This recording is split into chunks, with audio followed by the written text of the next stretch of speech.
This is Parliament House in all its grandeur, a symbol of national identity home to the people whose decisions shape our nation.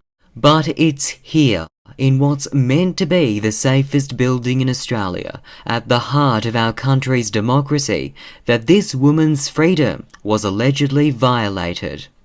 He was sweaty. I couldn't get him off of me. At this point I started crying.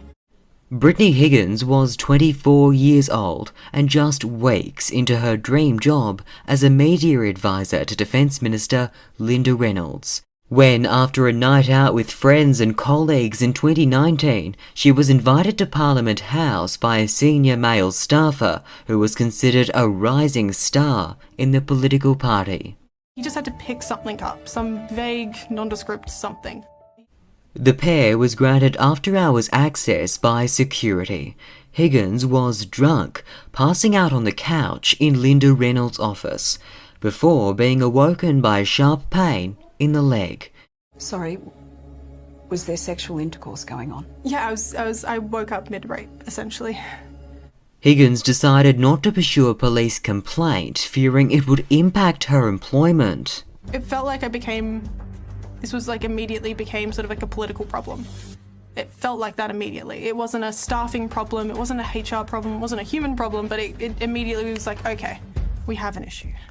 Minister Reynolds' office was reportedly steam cleaned in the hours after the alleged rape, but senior staff in Reynolds' office were only made aware of an incident 3 days later. The Defence Minister then met with Higgins in the room she was allegedly raped in. Saying sorry is often the hardest thing for those of us who work in this place to say. But can I say today, sorry is the easiest word for me to say. And I unreservedly apologise to Brittany Higgins. Prime Minister Scott Morrison was kept in the dark for 2 years, only learning about the alleged sexual assault on Monday. And in some developing news, another woman, a former Liberal staffer who wishes to remain anonymous, has come forward at the weekend alleging she was raped by the same former Morrison government advisor. She told The Australian she wants to shine a light on this awful culture. Scott Morrison admitting there is a problem with the workplace culture at Parliament as questions about what he knew and when continue to swirl. Higgins says she is distressed by Scott Morrison's use of victim-blaming rhetoric. I'm very sorry she feels that way, Mr. Speaker. I know she must be under tremendous stress. Scott Morrison has since ordered 2 reviews to address workplace culture at Parliament.